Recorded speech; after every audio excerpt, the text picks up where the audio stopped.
Hi, everyone. Thank you all for joining us. As many of you know, Hi, everyone. Thank you all for joining us. As many of you know, I'm Matthew Silverman, the director of the Haberman Institute for Jewish Studies, and it is my pleasure to welcome you to our lecture tonight with Professor Maxine Grossman, who will be exploring the Dead Sea Sectarians, a righteous remnant in a fallen world. Thank you to our generous sponsor, Mary Hammer, who dedicates this lecture in heartfelt memory of her beloved husband, Arnie Hammer, and her dear cousin, Rabbi Ruvain Hammer, who was a treasured scholar and teacher for the Haberman Institute. We also extend our gratitude to Andrew R. Ammerman for sponsoring our fall 2025 lecture series. Andrew dedicates this semester's learning in loving memory of Josephine and H. Max Ammerman and Stephen C. Ammerman. Sponsoring lectures is a meaningful way to honor or remember a loved one or to mark a significant occasion, such as a yard site or a personal or professional achievement or milestone celebration. Your sponsorship donations, as well as contributions at all levels, allow us to continue offering these lectures free of charge for all participants. Our next program is a series with Rachel Korazim, a master teacher of Israeli poetry. Even if poetry isn't your primary area of study, learning with Rachel is a true delight. She brings Jewish and Israeli history, culture, and art to life in many remarkable ways. For more information on this program and how to get involved, please visit our website. As always, feel free to submit your questions via the Q&A button on your Zoom screen. Kindly keep them as concise as possible and in complete sentences. We will address them at the end of the lecture, though you can submit them at any point during the presentation. This lecture is being recorded and will be available on our website. And now it is my pleasure to introduce today's speaker. Professor Maxine Grossman is an associate professor of religious studies and Jewish studies and director of the Joseph and Rebecca Meyerhoff Program and Center for Jewish Studies at the University of Maryland. Her areas of scholarship include ancient Judaism and the Dead Sea Scrolls, methods and theories in the study of religion, and contemporary constructions of religious identity. Her publications include articles, essays, and reference pieces on the sectarian Dead Sea Scrolls, priesthood, marriage and sexuality, and religious identity, as well as such books as Reading for History in the Damascus Document, a methodological study, and the edited volume, Rediscovering the Dead Sea Scrolls, an assessment of old and new methods. Professor Grossman served for a decade as founding co-editor of the Journal of Ancient Judaism and is currently an area editor for Brill's forthcoming Encyclopedia of the Dead Sea Scrolls. And with that, I now welcome Professor Grossman to join us and share her expertise with us. Welcome. Thank you so much, Matt. It's a pleasure to be here. I'm going to go ahead and share my PowerPoint. And we'll get started. Can everyone see, or can you see, Matt? Yeah. Very good, very good. Thank you so much. It is really a pleasure to be here with the Haberman Institute and your wonderful staff and friends and participants. I'm a big fan of everything that you all do, your programs and your courses, and I have very fond memories of Rabbi Haberman from when I first came to this area 25 years ago. It's a pleasure to be with you because of the way that you all build intellectual community and a kind of community of joy around learning. I also want to take a moment to thank Andrew R. Ammerman and Mary Hammer for their very generous contributions, both to the whole series this fall and to this evening's lecture. I'm so grateful to you all for valuing Jewish studies and for making these lectures possible for all of us.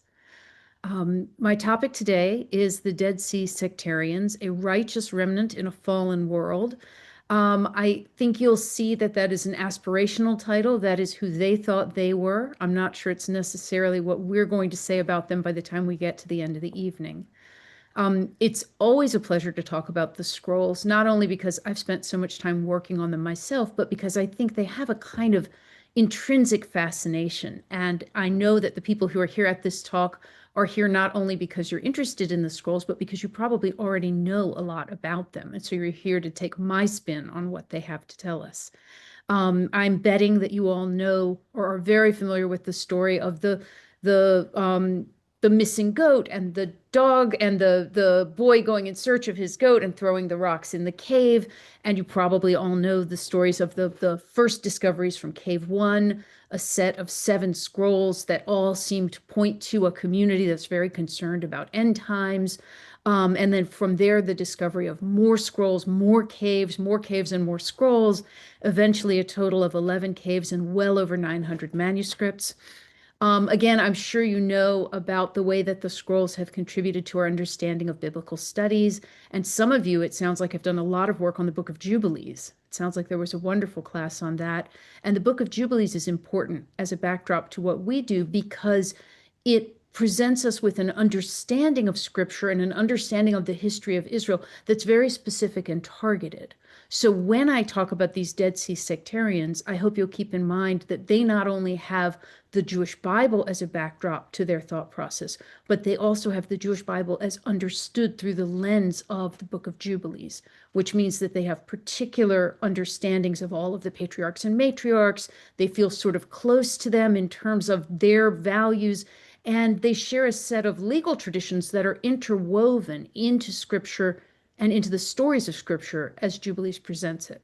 Now, don't worry if you weren't in that Haberman Institute class, because that's all we'll say about Jubilees for now. What I'd like to do at this point, though, is to focus on those people, to ask questions about the people associated with the scrolls and the movement that we are going to identify as Dead Sea sectarians. Now, a lot of people have names for these folks, and my students know that I'm a little uncomfortable with some of the names that are applied from the outside. In particular, the reference to the Essenes will come into play in this conversation, but I want y'all to recognize 2 things about the use of that term. The first is that it's a name that's given by outside interpreters and describers who are looking at the Qumran sectarians from a distance of time and geography and also culture. Our scrolls sectarians were writing and thinking in Hebrew and Aramaic. The people who wrote about the Essenes were writing and thinking in Greek. They were looking at a people they had heard of or knew about. But we're going to see with the scrolls sectarians that they overlap with that definition, but that they don't fully comprise themselves under the title of Essene. That's something we can talk about at the end, but it's kind of like the thing I have to say every time I talk about the scrolls. In that moment, then, I think we can turn to a discussion of those people, whether they were Essenes or not. We know that they were sectarian and that they had a particular and special theology and outlook on their world. So I want to start this evening with the idea of sectarians and the hazards of perfection. One of the things I've spent a lot of time thinking about lately is the idea of a perfection theology and the way that thinking about one's own desire for perfection connects one with a God who is already perfect. And so the tensions around perfection and imperfection are going to shape the way we'll describe our Dead Sea sectarians, but also the way they're going to relate to other people who call themselves Jews or call themselves Israel. So I suggest here that the writers of the Dead Sea Scrolls saw themselves as the only true remnant of the Jewish covenant. So the constant quest for perfection would lead to their salvation. Their view of themselves as the only true Jews created at best a complicated relationship with other Jewish leaders and communities. And what we will then go on to ask was the place of the Dead Sea Scrolls and their authors in Second Temple Judaism, and how did their exclusionary theology shape the Jewishness of their day? I'll admit that we're going to spend more time describing and less time answering the questions, but I hope that I'll set up the questions in such a way that you'll be able to come away from this talk with your own views of what and how they might have fit into Second Temple Judaism, and in particular into the Judaism that is the backdrop to the rabbinic movement and rabbinic Judaism, but that is not necessarily going to be the precursor to it. And I'll try to explain that in more detail as we go along. So let's take a moment to define our terms. I've tried to give you a few little splashes of imagery so that in case you get bored with the words, you have some pictures to look at. If we were in person, I would say raise your hand if you recognize this image, and a whole bunch of hands would go up and people would say, that's cave 4. That's the cave that's across from the habitation site where the Qumran sectarians lived. And that cave is full of, was found with thousands and thousands of fragments of very important texts connected with the sectarians. In order to lay the groundwork for us, though, I want to talk briefly about the writers of the Dead Sea Scrolls, the only true remnant of the Jewish covenant, which is what they saw themselves as, the constant quest for perfection, and the ultimate salvation. Each of these is a kind of designation that will allow us to unpack some of the pieces of thinking about our terms, and then we'll move on to what that allows us to say about them. So let's begin with the writers of the Dead Sea Scrolls. And when I say the writers of the Dead Sea Scrolls, you can read that broadly. The people who initially wrote the sectarian scrolls that I'll talk about in a moment, the people who read them, copied them, shared them with each other, and eventually collected them and hid them away, either because they weren't using them or because they were protecting them from what would eventually become the Roman violence.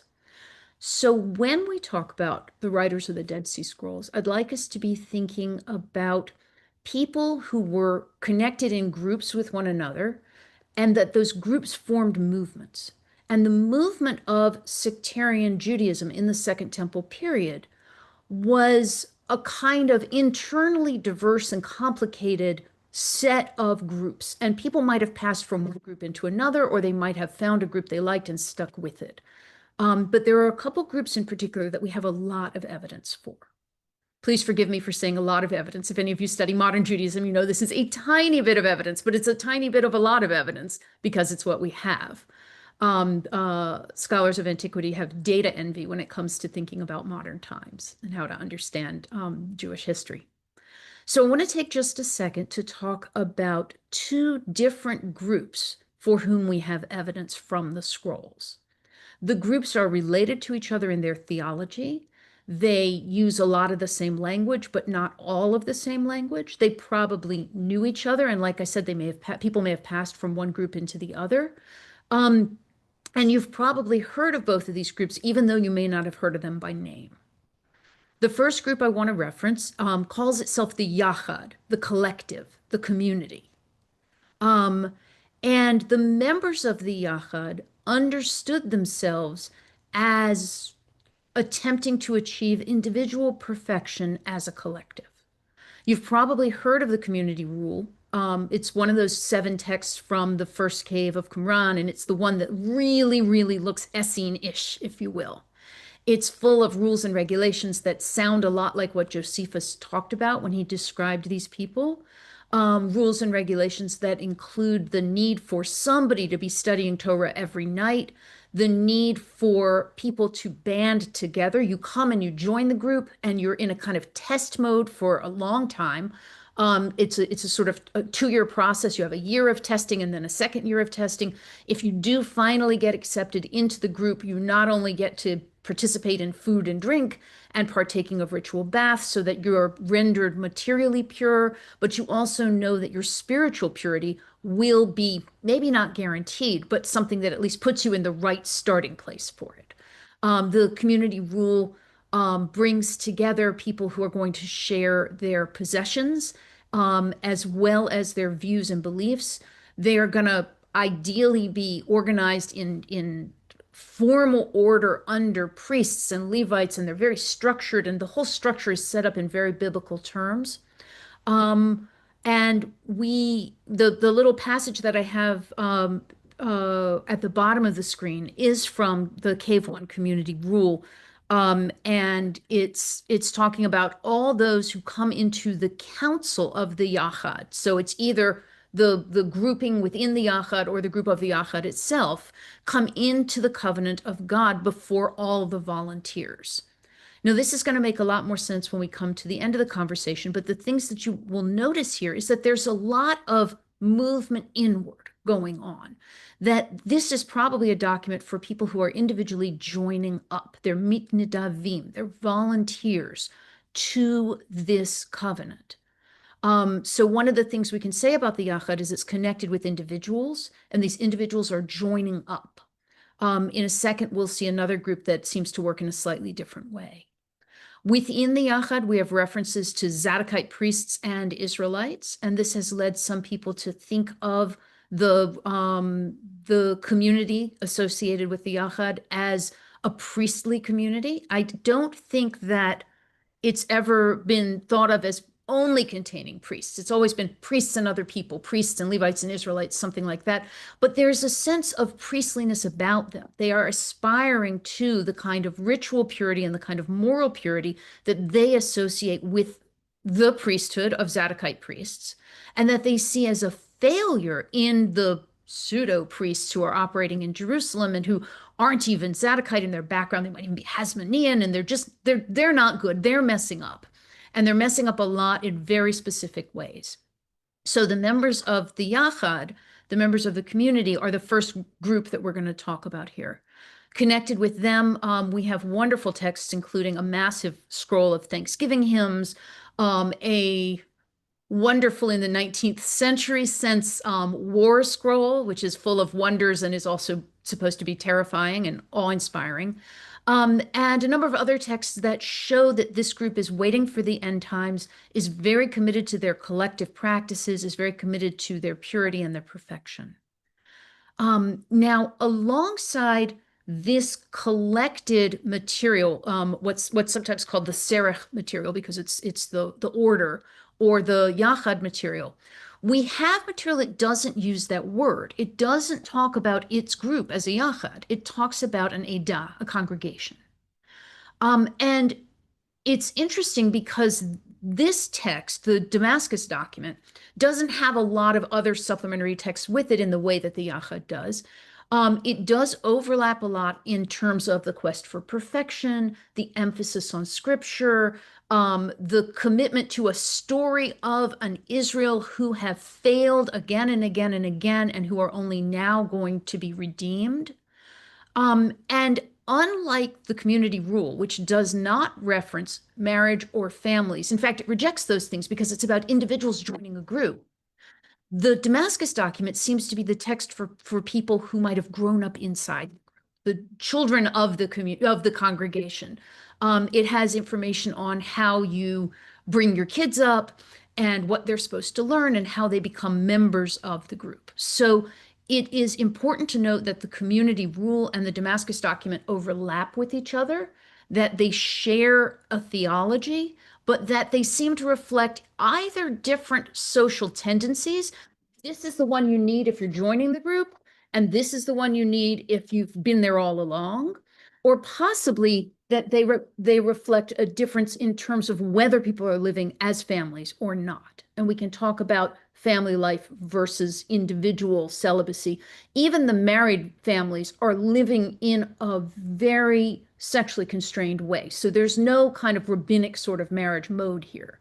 It's all either constrained perfection within family life with marriage and children, or constrained perfection that's being treated in terms of individuals.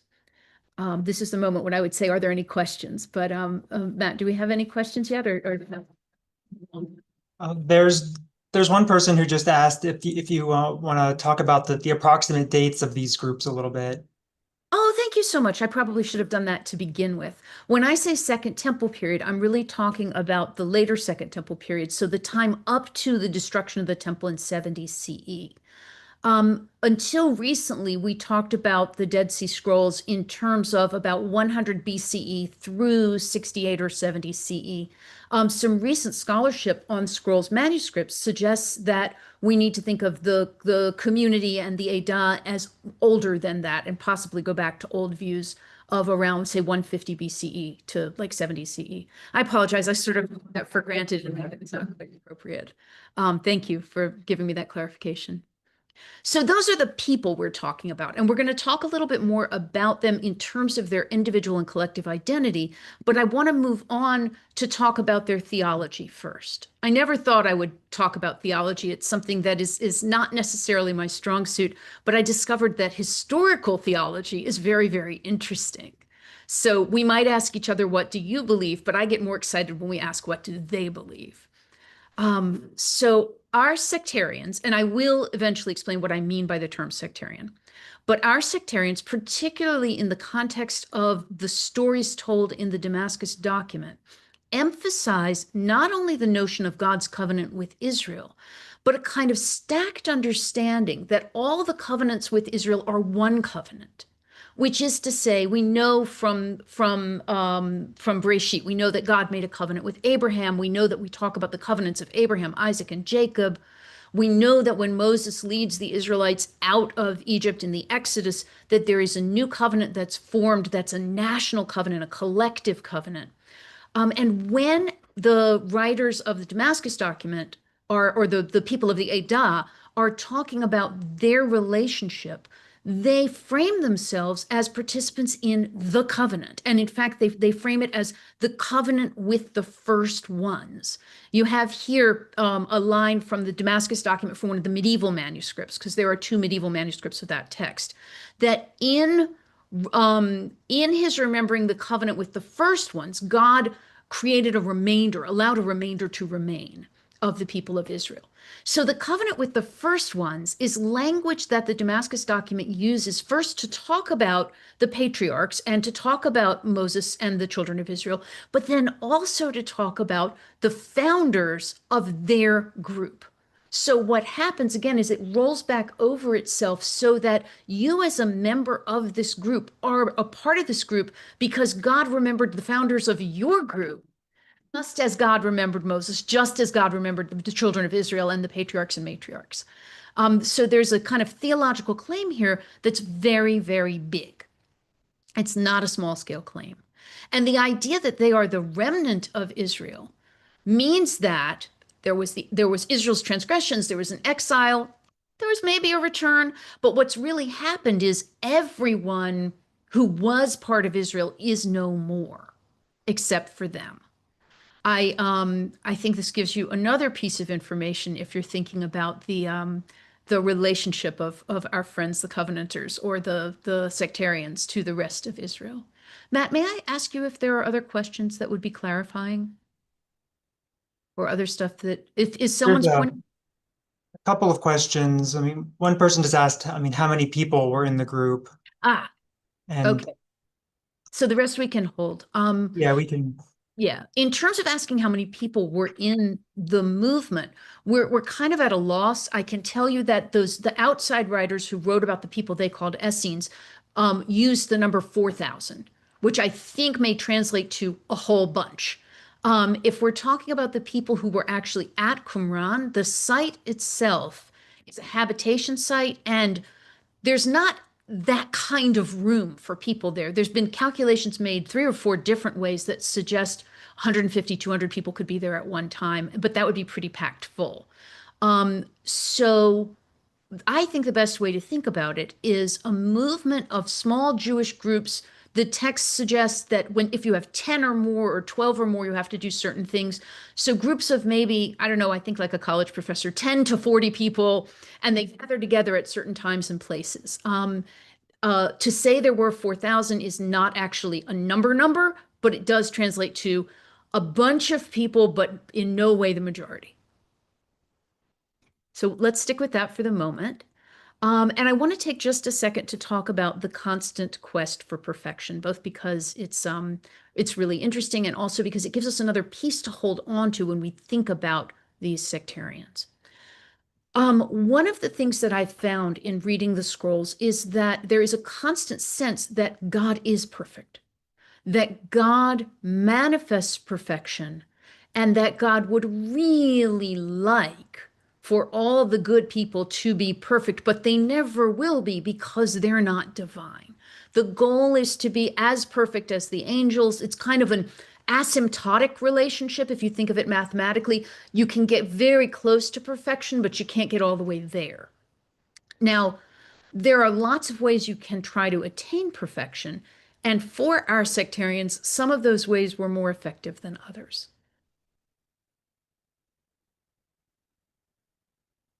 One example of attaining perfection is a negotiation around ritual or embodied purity. So some of that is going to involve avoidance of sexual behavior, which can render you ritually impure. The issue, though, of being near a dead body is something that also requires purification. And we know both from the scrolls and from outside interpreters talking about them that the sectarians engaged in ritual immersion. They may have immersed before all of their meals. They may have immersed before all of their meetings. In any case, they immersed much more than modern Jewish people do, even the modern Jewish people who continue to immerse. This may be because the temple was still standing. It may be because they viewed themselves as an alternate temple. So one example of the way that their daily life worked is that they had the constant reminder of material purity as a means of pushing themselves towards perfection. So you have a beautiful picture there of a mikveh from Qumran, and you can see out into the wilderness behind it. This one is you can see it doesn't have one of the dividers, but there are some mikvaot or ritual immersion pools at Qumran that have a divider down the middle. So you can go down impure and come back up rendered pure. I talked about the ritual and sexual behavior. There's also a sense of moral perfection that you always have to be your best self. But being your best self, it's important to ask, what does that mean? And we'll talk a little bit about how that plays out for these people. There's also a desire for calendrical perfection. And I have indeed given hour-long lectures on the Qumran calendar. I will spare you now, but I will say it is the most fascinating, boring topic ever. You can see before you a map of 1/4 of the year. If you look closely, you'll see that it includes 91 days. There's a bonus day at the end of every quarter. The joy of a 91-day quarter is that you have weeks that begin on Wednesday. Every week begins on a Wednesday. Rosh Hashanah begins on a Wednesday. 1/4 of the year, Rosh Chodesh, begins on a Wednesday. Everything is absolutely perfect. It works out to a 364-day calendar. Days, weeks, months, years, seasons, holidays, and Shabbatot all work out perfectly, with their only one teeny tiny problem, which is that it doesn't work.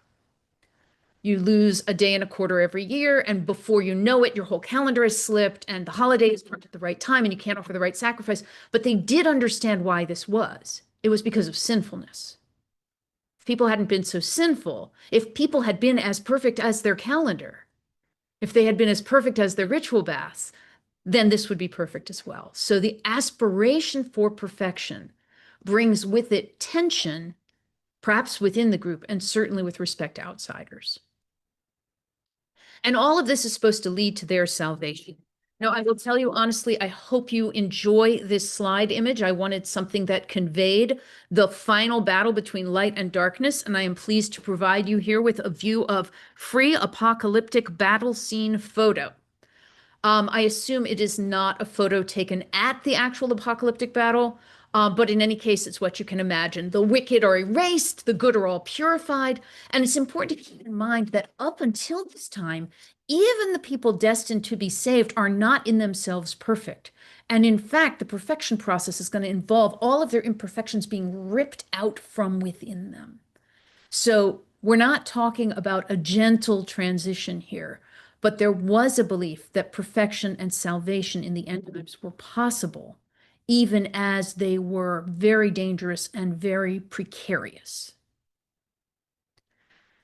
Okay, so this gives us a little bit of background. I hope that you've seen from here that we're talking about people who have very strong views of their own, whether it comes to the way they interpret the very stories of the patriarchs, whether it's the way they interpret the laws and traditions of the Jewish people, whether it's the way they interpret the practices at the temple in Jerusalem, and many of you have probably seen this model of the temple in Jerusalem.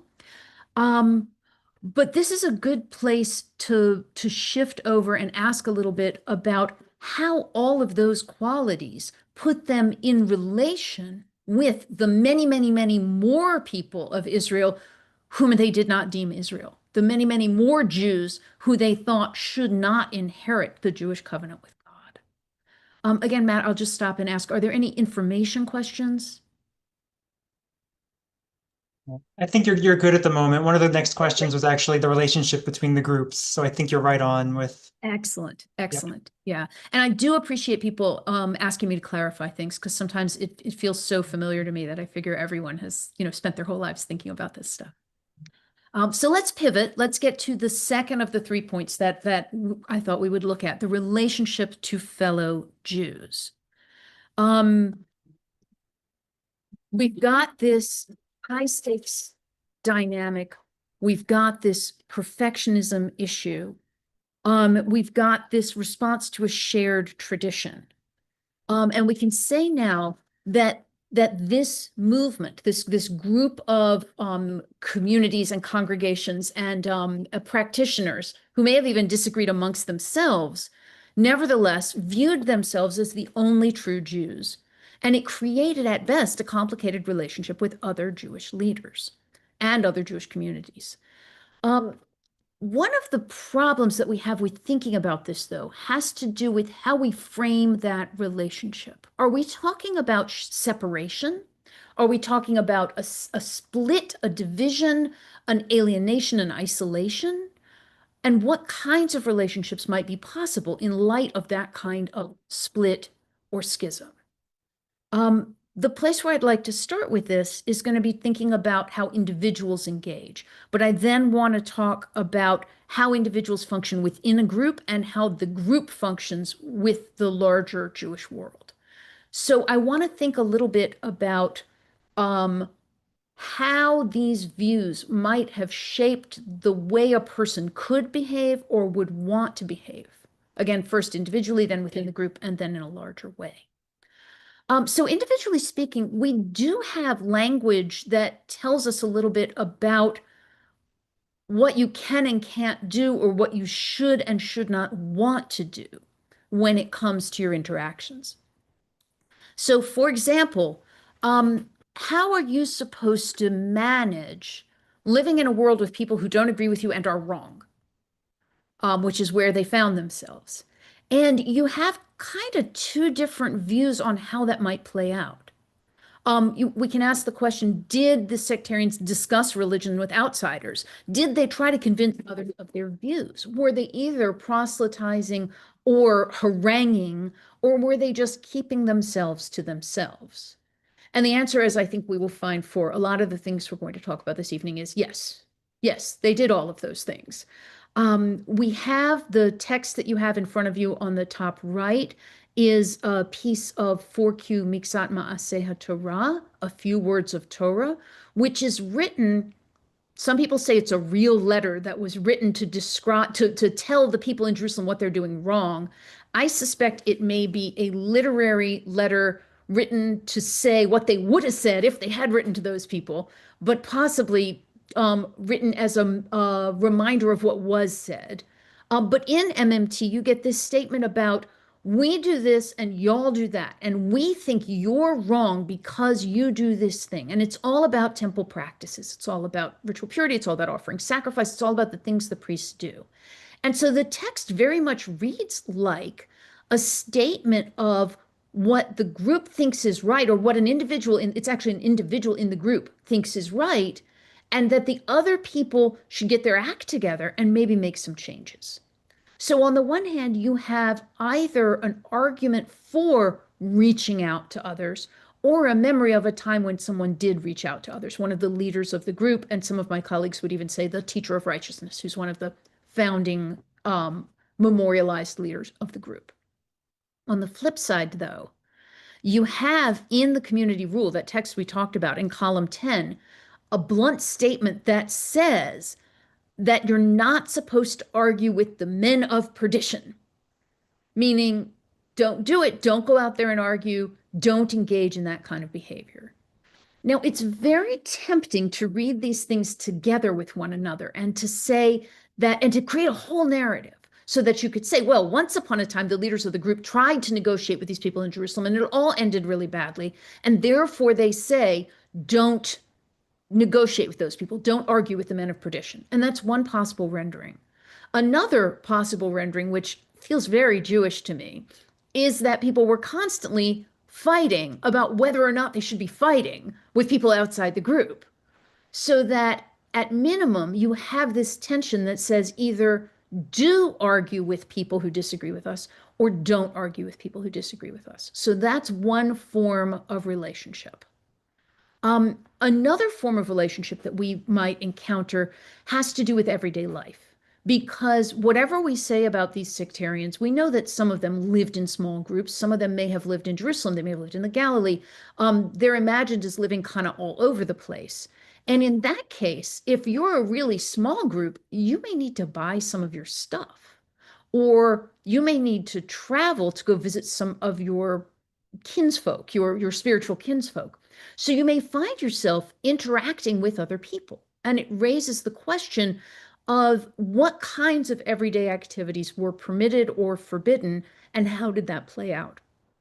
And here again, I think what's really interesting is something that I hadn't expected, because we find, again, in the community rule and also in the Damascus document, references to whom you can share with, who you can share your stuff with, because the community rule assumes that everyone's sharing everything. And the Damascus document, it's kind of, I hate to say kibbutz and moshav, but that's like the easy, that's the low hanging fruit as far as parallels go. That for the Damascus document, people kick in. There's a kuppah and people share, and then the things that the group needs come out of that. So it's interesting to note that members in both groups are told that you should not be sharing food with people from outside the group. You should certainly not be sharing liquids, because then you have an impurity problem. And even if they're people you used to know well, for example, people who were part of the group and left, you can't share with them.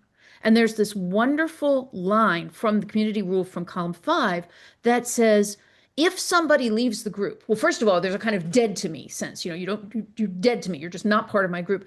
And then there's a place where it looks like someone kind of amended the idea a little bit. So it says, you can't share anything with them unless you pay for it. So there's an idea that sharing brings you together, but that commercial exchanges might be okay because either because they're necessary or because they don't reflect the same kind of intimacy. So let me mention 2 more, and then I'll kind of summarize what we have here.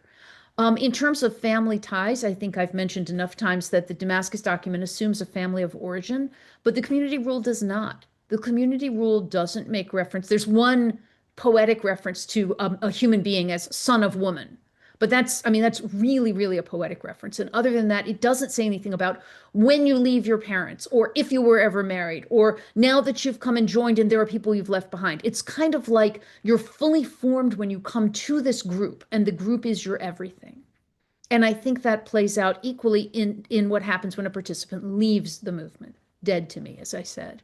So you have an interesting situation where the important way of an individual forming themselves is to form themselves within the group, and your emotional connections and your ties are to the group, but it may be have engagements with people outside the group as long as they're somehow distanced or separate. And that's where I think it's really interesting.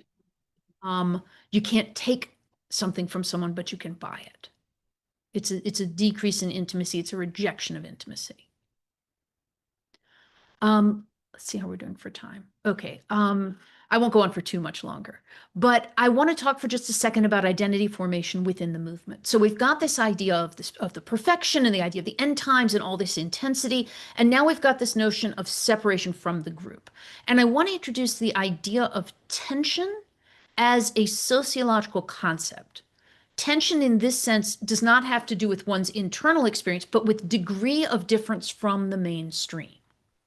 Rodney Stark and William Sims Bainbridge use this idea very, very productively. It's used by other sociologists as well, to suggest that if you have difference and separation, you begin to have tension with a mainstream because you don't look like them, you don't act like them, and you don't let yourself be, the way I would put it here is kind of spiritually intimate with them. And in addition, once you add hostility, you have degrees of tension from the mainstream. And that's where we're going with this conversation. How much tension were these sectarians in with regard to the mainstream? whether that was tension built on being physically removed or whether that was tension built on being spiritually removed even while physically close by. I also want to mention social identity theory, which was introduced to the scrolls by Jutta Jokiranta. She's a wonderful sociologist of the scrolls, and she argues that social identity theory is the mix of how an individual understands themselves, how they understand themselves with respect to the group, and then how they understand the group with respect to outsiders. So in some way, her work has colored everything I'm presenting here because I'm trying to get you to see our sectarians with a certain outlook and mentality, religious, spiritual, but also like material and emotional, and to show you that their deepest connections are within the group and that their experience of separation allows them to be within the group and separate from the outside. But again, I want to negotiate that idea of separation. So I want to ask the question, what sectarian schism looks like? Because I think it's possible for people to feel separate without being separate. Philip Davis has this idea of sectarianism where he argues that you can have sectarian tendencies without actually forming a new group. And again, I think this is wonderfully Jewish, that you can disagree with other Jewish people about a whole bunch of things and still be part of the same group. But if you disagree about an important specific thing, the groups might shatter. So one of the things that Davies wants us to notice is that a large movement can have groups within it who agree on some things and disagree on others. But what they may have in common is that they all disagree on what's worse about the third guy. So it raises these questions. Can you be separate and still share a space? Can you be separate theologically and still buy fruit from somebody? Or does separation require isolation? Do you need to remove yourself their presence? Now, with that question in the works, I have two more slides that are to the third thing, and then we'll open it up for a bit of discussion. The first of these is the idea of finding a place in their world. I've suggested to you that we have individuals who've made a point of joining groups, and if you look at the sociological definition of sectarianism, it's all about the mitnidavim. It's all about the vase. It looks like we have a lot of questions. I hope that's a good place to stop and leaves us time for lots of conversation. Yes, thank you, Professor Grossman, for a very interesting and engaging lecture. As you mentioned, there are many questions coming in, and those of you out there are welcome to add more. One theme that I've noticed across a number of questions that have popped up is which you also mentioned sort of at the end there a little bit about Christianity, and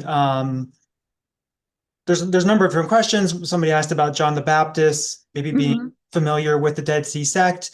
Maybe if you want to say a little bit more about the potential relationship or anything we might know about early Christianity and the sectarians. Yes, absolutely. And it's also, it looks like there's some other questions as well.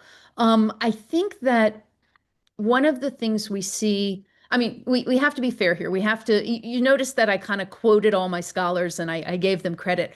We have to give Josephus credit for a lot of what we know about this period.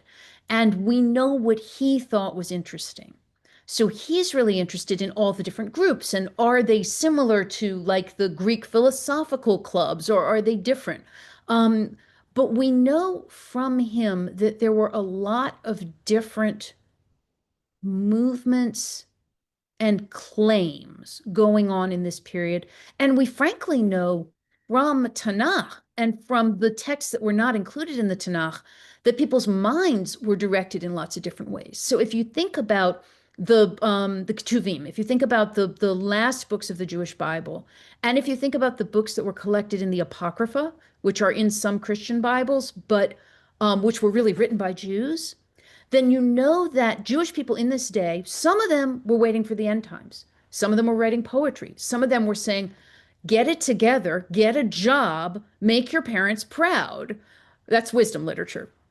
And you have every other kind of thing going on as well. So in terms of the way people thought, the literature they relied on, and the way they felt religiously, there were lots of different things to read and hear and learn and study. But there were also a lot of movements that kind of interspersed along religious and communal lines or religious and political lines. So there's a reference to the Zealots, who Josephus describes as a very particular group. I think if I'm reading him right, he sees them as an offshoot of the Pharisees, which is to say, an offshoot of kind of mainline Judaism, whose main goal is to try to get rid of the Romans. Um, in contrast, um, alongside our sectarians, we also have evidence for John the Baptist, who was also operating in precisely this area in the Judean desert, and he was baptizing people. And we have Jesus, who had disciples, and he was up in the Galilee, but then he came down, and he was in the Jerusalem area. And there's other people, Judah the Galilean. There's a lot of different people who were attracting students and attracting disciples. Now, what's interesting about the earliest Christians is that some of the arguments that they're having, that we have evidence for in the New Testament, parallel precisely the arguments that our guys are having. So there's a whole question going on in this period about divorce. Now, I know that everyone in the room who knows about rabbinics is able to say, well, the rabbis said divorce was okay. You need divorce because not all marriages work out, and you shouldn't live miserably. You should live happily with a happy spouse and have happy children. So divorce is a very reasonable thing. But that's the rabbis. That's later. What we have in the Second Temple period is a lot of arguments about divorce. So you have Jesus saying, basically, when there's a divorce, God cries. Divorce is bad. You have other people who are saying, well, can you just sort of take a second wife and can we just not really talk about it? And then you have this very interesting passage in the scrolls that argues that a man should not take a second wife in their lifetime. Well, does that mean he shouldn't have two wives at the same time, which we do know was sometimes going on? Or does it mean that if he got divorced, he couldn't divorce and remarry somebody else because he's still married to that woman because divorce isn't really divorce? Um, you have questions in the New Testament about whether you need to wash and say a bracha before you eat. John the Baptist's disciples do, Jesus's don't. Um, you have questions about how to keep Shabbat and how to keep certain holidays and calendar. And so I would argue that the Dead Sea sectarians are asking the same questions that other Jews are asking, including Jews who went on to go follow John the Baptist and who went on to go follow Jesus or went on to go follow Jesus's brother James. But what ultimately ended up happening is that in Christianity, there was a push away from halacha and toward a kind of moral and metaphorical explanation of all the things that practical Judaism does. And our guys are in the middle. They're creating that same moral and metaphorical explanation, and they're saying you have to do the things. So I would not suggest that any of the Qumran sectarians were part of Christian movements. It's possible that you get what are sometimes called seekers, these people who sort of pop in from one movement to another. So I wouldn't be at all surprised if people test drove the Qumran sectarian movement and then also test drove John Baptist and picked from there. Um, I do think that the tendencies of the sectarians include tendencies that got picked up and run with in Christianity. But I think if, Shlomo in Jerusalem is trying to decide what he wants to do and be and believe. He's got a lot of choices. And it's possible that he'd be like, John the Baptist is all right, but I like the Qumran guys. I kind of don't know how they're different from each other, but they are. Is that kind of a fair rendering? Yeah, I think so. As a follow-up, somebody asked if it's they see a comparison somewhat to today with the different denominations in Judaism, and was wondering if you had any thoughts on that, like there's like conservative reform, Reconstructionist, and so Well, this on. is a data envy question. This is a true data envy question because if you look, for example, at the reform movement and at the platforms that are the formal statements of what the reform movement means, you can go back to the American Reform kind of founding document from 1885 from Pittsburgh, where they're like, no more kashrut. What are you talking about? What is this Israel thing? No, no, no, no, no. And it's the pendulum has gone all the way in one direction. And then if you look at the 1937 platform, or especially the 1999 platform, you get this American Reform Judaism that's deeply committed to the moral and ethical claims of the original documents while using Hebrew, talking about Shabbat, talking about meaningful practice, talking about Israel. So we lack that with Qumran. We have multiple copies of the Community Rule and multiple copies of the Damascus document, and there are some differences, but we can't tell, like, the differences aren't as big as that, but we don't have access to a kind of understanding of how things developed. So I can tell a story of how the movements grew and changed, but I'm going to have a lot of missing pieces in that story. But yeah, I think it's fair to say that if you give Jewish people a Torah or a Tanakh, the arguments write themselves. You know, do you need to kosher fish? Our guys say so. The rabbis don't. You know, it's all there and waiting to be discussed. I hope that's a fair answer and not a flippant one. Yeah, I think that's definitely a fair answer. David Goldstein asks, did the writers of the Dead Sea Scrolls sometimes change the words of Torah because of their agenda? David Goldstein, I think you may know, you may be onto something there, and you may know something that you're hinting at. When scholars were first reading the scrolls in the early 1950s and down into the 1980s, there was this real sort of curiosity. Look at all the things they got wrong. Look at all the things they didn't quite quote properly. And we've come to two conclusions about their, if you will, wrongness in terms of the way they think about Tanakh or Torah. The first is that the texts themselves were a lot more diverse, and we have Hebrew evidence for texts that fit with the Masoretic text, but also with texts that fit with what the Samaritans or the Septuagint Christian Bible look like. So there was more diversity in what the words said, but yeah, they also played around with scripture beautifully, and they played around with in primary and secondary ways. You'd be reading something and you'll find there's there's referential language that's very much like almost, I mean, I don't know if I could say piyut, but certainly like the way the rabbis play with texts. There's a reference to that it draws on, I think it's Ezekiel, the Zadokite priests, the Levitical priests, the sons of Tzadok, the Kohanim Leviim Bnei Tzadok. And our guys say, no, no, no, no, no, no, no. That's the Kohanim and the Leviim and the Bnei Tzadok. So they take this one very fancy priestly expression and they turn it into the founders of their group and the group in its day. So they play with scripture very knowingly to their own devices. Yes. And it can be really fun. I was reading part of the admonition to the Damascus document, and I kept finding partial references.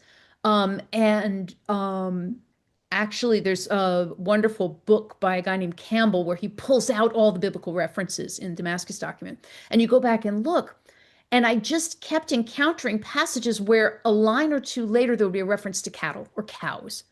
And it was like there were hidden cows all over this text. And I was like, where are these cows coming from? And then my lovely spouse said to me, temple sacrifice. And I kind of went, oh, yeah, okay. So yeah, they're always telling at least one more story than the story you think they're telling.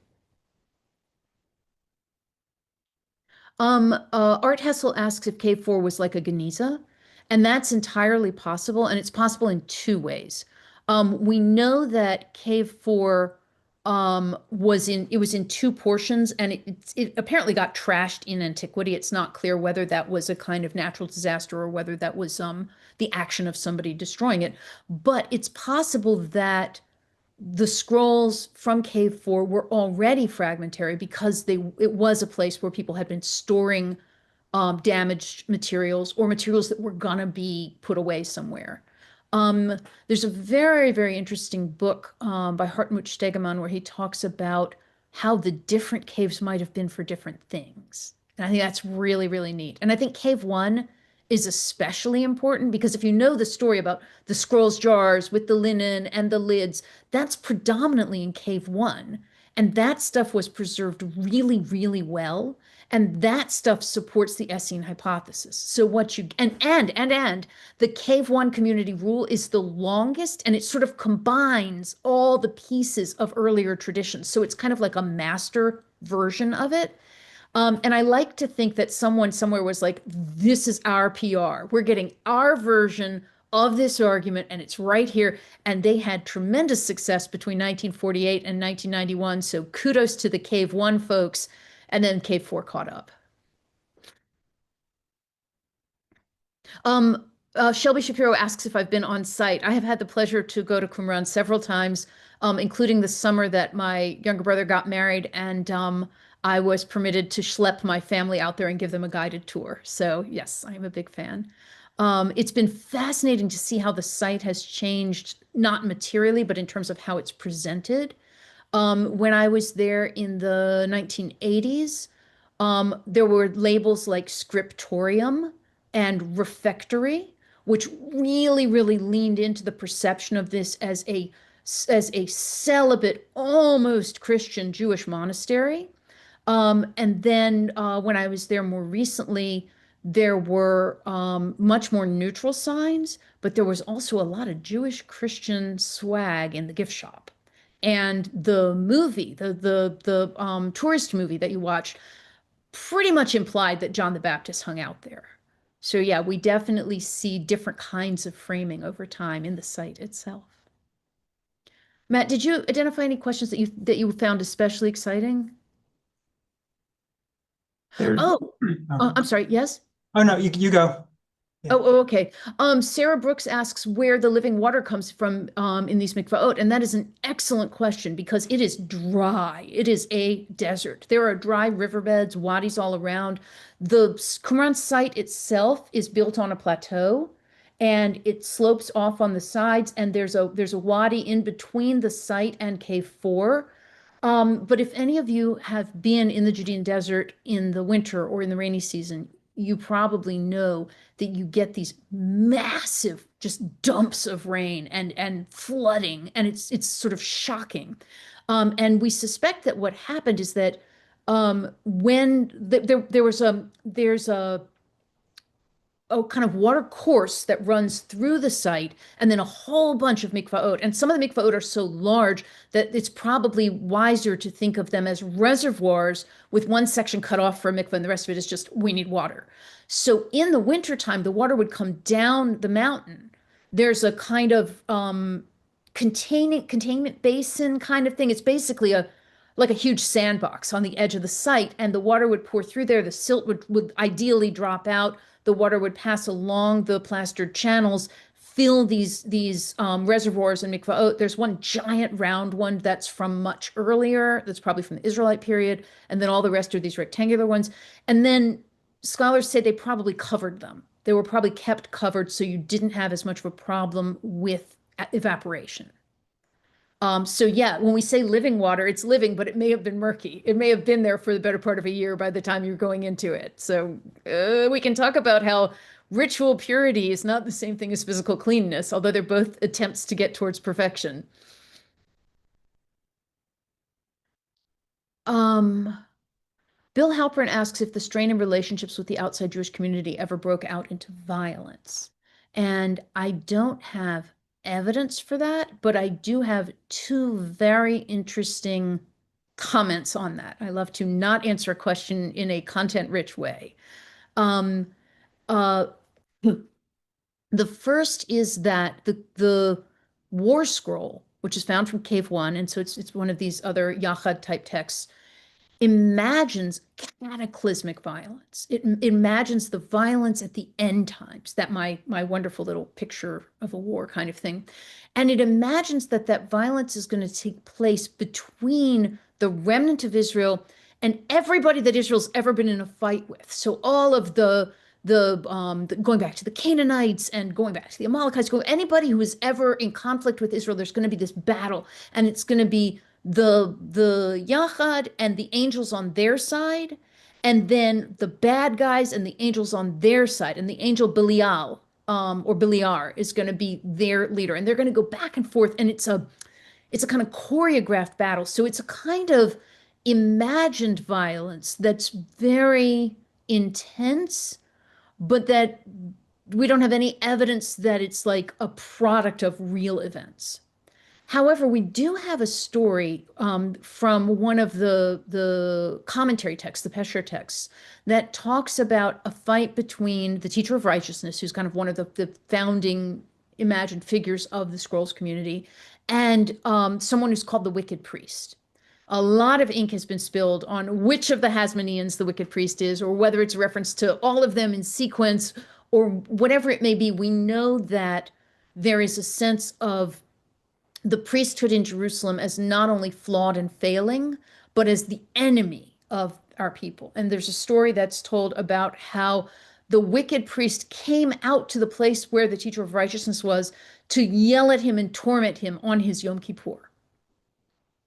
Now, again, the rabbis have a very similar story about a power struggle around calendar, where a rabbi is made to come on his own Yom Kippur to travel and bring his staff and bring his bag and basically transgress his Yom Kippur to prove that his calendar is not the right one. So there is both imagined cataclysmic conflict and there is remembered or imagined remembered sectarian conflict. We don't have evidence in the scrolls for actual conflict, but then we don't have a lot of evidence in the scrolls for actual anything. What we have is what they said about what they did and what they said about what they felt. Again, I hope that's a reasonable non-answer to a very good question. Sarah Reiterband asks if we know the percentage of the Jewish world they represented, and we really, really don't. We know they were a minority. We know that in every time and place, there have always been Jewish groups with quirky ideas relative to the mainstream. But we also can see at least the perception or imagination of other groups like this. In addition to the Dead Sea Sectarians, or to put it another way, in addition to the stories that Philo in Alexandria in Egypt tells about Essenes, he knows or claims to know about Essenes. He's living in Alexandria. He knows about them in Israel. But he also talks about a group who lived near him called the Therapeutai, who were absolutely celibate and who sat around like reading Torah and writing music. And then on Shabbat and on holidays, they would sing together. So there's a sense of like the ability to get away from the world and into relationship with God that we find in other places as well as a Jewish concept. And again, you can see it reverberate through time. You can ask about the Hasidic tradition. You can ask about the various mystical traditions, you know, the traditions of Tzfat. It's I wouldn't be so simplistic as to say that it's built into the Jewish tradition, but I think there are places where it can easily be revived if people are looking for it. And there is, I think, a kind of linear sort of mystical tendency that does crop up pretty regularly. I'm going to take just a second to look at the questions that are here. Oh, very nice question, Chris. Thank you for your question about the sectarians in all of their perfection. Yeah, no, I think it's enormously important to remember that when we talk about anybody living in, you know, whether they're in the Galilee or Judea or the desert or Jerusalem or the coast, if they're living in, say, the first century BCE through the first century CE, they've experienced close to 200 years of casual Hellenistic reality around them. If they go to a big city, it's a Hellenistic city. If they want to learn philosophy, like the avenue to philosophy is Greek language, the avenue to elite status is Greek. And so while the sectarians are creating a kind of Gentile free zone, and they certainly are not real fans of Gentiles any more than they're fans of Jews who aren't Israel, which is who they are. They nevertheless function in a Hellenistic, post-Hellenistic culture in the same way that no matter how hard you might try to live an ultra-Orthodox Jewish life in isolation today, you will nevertheless encounter other languages than Yiddish. You will encounter other people than yourself. But I think it's important to note that it's all on a sliding scale. If you think about we're coming up on Hanukkah, get started on your shopping. That when the Maccabean revolt was a revolt against desecration of the temple, against a Hellenized Syrian assault, against a kind of pagan god who's going to be put in the place of the God of Israel, and all of that was deemed Hellenistic. I mean, it was Syrian, it was Egyptian, but it was Hellenistic Syrian, it was Hellenistic Egyptian, and the Hasmoneans come out fighting, and it's all about this rejection of assimilation. And these guys ultimately form an independent kingdom for 100 years and have names like Alexander. I mean, their rejection of Hellenization might be real, but it's also in a Hellenized setting, right? You can say that we in no way want to be influenced by outsiders, by any of their Gentile perversions. And oh, I'll have a Coca-Cola, please, while we talk about that, right? There's culture, and then there's your chosen culture, and the backdrop can be a part of where you are. So I think that both because they were functioning in a potentially Hellenized space, particularly if they were elites, who were moving out from Jerusalem and moving away because they hated what the other elites were doing, they would have had a high exposure to Hellenistic culture. And also, if what we know about them is influenced by the writings of Josephus and Philo, those guys were really, really Hellenized. So everything we learn from them is going to be framed in a way to say, our our religious people are just as intellectual as your religious people, and our small sectarian groups are just like the Stoics or the Pythagoreans or something. So we have to be careful not to impose too much external Hellenism onto our reading of the scrolls, but they did live in a Hellenized culture. They did live in a culture that had access to Babylonian culture. As much as they wanted to avoid any kind of rubbing shoulders with imperfection, they lived in a world where Aramaic was a real language and where Greek may have been a real language, where those were parts of their world as well. I hope that wasn't too yes and no, yes and no. I hope that was more concrete than it sounded. Thank you, someone, for sending up a heart. Um, Matt, do you have any other favorites? One that I had been looking is actually the next one on the list there is about the sectarians. What was discovered in the Dead Sea Scrolls, if it matched what was in the Mishnah and Talmud, if or uh, Yeah, no, there's some wonderful overlaps. I wouldn't say matched, but they're definitely struggling with the same problems. So you have both the temple scroll, which is a very, very, very long scroll that talks about proper temple practice. And you also have, again, I keep mentioning Miksat Ma'aseh Torah, which I think is such a classy title. It's like, we just have a few places where we disagree with you. But the disagreements and the descriptions in the temple scroll show that there were real questions about how ritual purity was supposed to work, what the priests are supposed to do, the technical differences of things. When does Shabbat begin? And that's also, I think, really cool because it's the kind of thing that I think the first time I read it, I thought, that feels so normal. That feels so like human Jewish people talking about stuff. They say Shabbat begins when the sun is its own height above the horizon. Like, isn't that just so like, I know exactly when that is. I can spot that. Um, but it's actually really fussy if you compare that to what the rabbis say, because that's certainly more than 18 minutes, right? So they're very fussy in the choices that they make, but that fussiness is all within a set of shared questions about ritual practice, around food, around Shabbat, around sex, around temple practice. Matt, does that sound like oh, I think you just went on mute. how does that work? Yeah. Oh, there's a neat question about the cost of daily life. And this is a really, really interesting one because again, um, you get, if you think from the perspective of Josephus and Philo, these people don't have anything. They're perfect and pure, and they like don't need any money, right? They're just like They're separate from all things. But the scrolls are very clear that when you join the group, after you've been tried and tested, you hand over your property. Or in the case of the Damascus document, you hand over a chunk every year.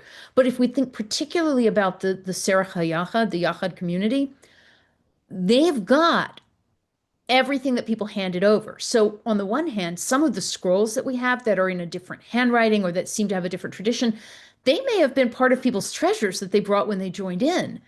Here I am, my name is Shlomo, I have a copy of the book of Tobit, and I have a copy of the book of Exodus, and I have these silver coins, and I'm so happy that I passed my 2-year mark, and I want to hand all these things over, and now I'm part of the group. We suspect that they were pretty elite, pretty well off. You can't kind of abscond to the desert without sources and resources. There are some farms that seem to be connected with Qumran in Feshka and in Guer. There's a lot of dates grown there now, and there's actually a reference to palm trees in that area from our same time period. So they may have been farming dates. We know that they were making their own pottery. We know that there's a large hoard of silver coins that were found. They probably got buried in an earthquake, which was a huge bummer, but they represent a lot of money relative to like day laborer wages. And the site itself had nice architecture.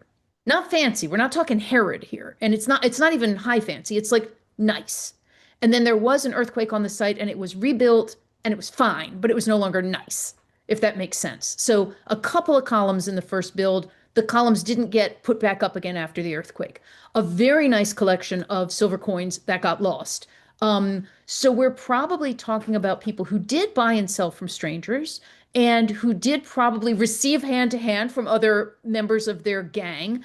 You can imagine if potentially a movement where there would be other farms in other places and people might bring stuff in and share stuff with each other.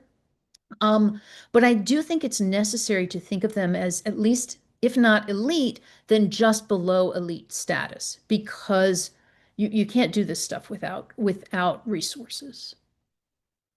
And so there probably was buying and selling and trading. Oh, Sarah Brooks, what a hard and good question about sectarian tension, and isn't that what we feel today? This is a painful one, and I sometimes think of the work that I do on the scrolls as regrettably relevant. Up until recently, I would have said that Jews were not sectarian these days. That sectarian means I'm right, you're wrong, God's going to pick me, and you're going to disappear. And I think there's a reason why the Dead Sea sectarians didn't win and the rabbis did. I mean, the sectarians were like, oh, those seekers after smooth interpretations, those dorshe halakot, which sounds a lot like halachot. They're compromising, and compromise is bad. God doesn't want us to compromise. I think that you're not a sectarian until you say God doesn't want us to compromise with each other. And maybe I'll just leave that thought there for the moment on that topic. So there's this great, Nina Tarly, you have this great question about what the scrolls tell us. And I would say that not so much their nastiness, but their kind of marginalization has made them less important for a long time. But the discovery, well, first of all, in the primary way, the discovery is a delight. It's a reminder that there is always something else to see. Don't give up hope. There's going to be something new to learn. So in a kind of, if I was going to think in a moral theological way, I think in a way the scrolls allow us to open our eyes and say there will be more stuff to discover and see. And that's not exactly a scholarly view, but it's more of a personal one. From a scholarly perspective, what the scrolls tell us is that we better watch out and not assume we know what's happening, because the scrolls sectarians point to things that people said would never have been possible.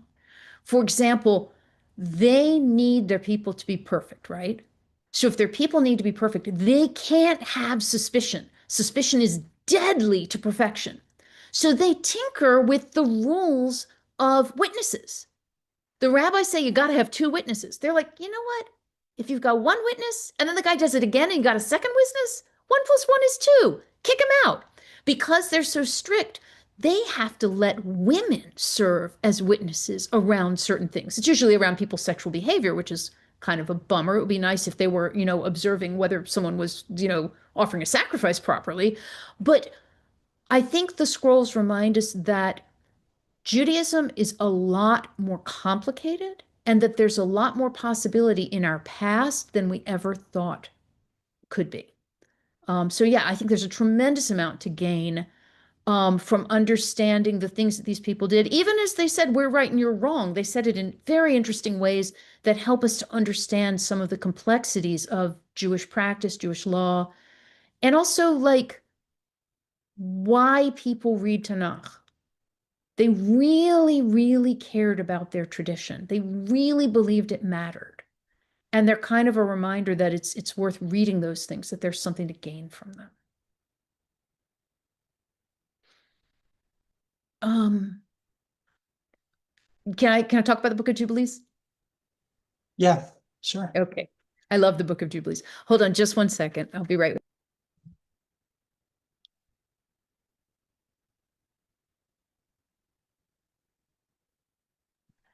Very good. Just letting a door shut. The Book of Jubilees is preserved in its completest form in the Ethiopian community. We have Jubilees in Latin and we have Jubilees in the Ethiopic, but we don't have a lot of Jubilees in other languages. It's a recounting of the whole history of Israel from creation to the giving of the law at Sinai. And it intersperses, along with the stories, the specific legal interpretations that they want you to take as fact. So they'll describe a story and they'll say, and this is why, this is when the law was given that said thus and such, or this is why we do this thing. So it's kind of like a sectarian legal treatise written in a story. It's also kind of brilliant because it frames the whole history of the Jewish people in terms of cycles of jubilees, so 49, 50-year cycles. And it designates the things that have happened in terms of what jubilee and year it is. So it basically tells you exactly how long things were when they took place. So, for example, in the Book of Jubilees, they have to deal with the problem that Abraham and Jacob were alive at the same time, which Torah never touches. It's just not relevant. So Jubilees actually creates these wonderful conversations between these two patriarchs and their relationships with each other that are like, if you will, a kind of big midrash on the patriarchs, including dropping Isaac out of the picture because the poor guy gets no attention.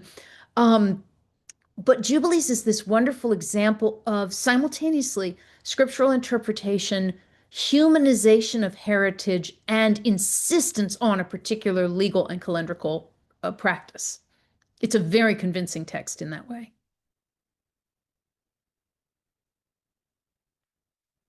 Oh, how soon are the end times coming? I like to say Tuesday. It's very the one of the things that's interesting and it's very frustrating because we don't know when these different texts were written in terms of specificity.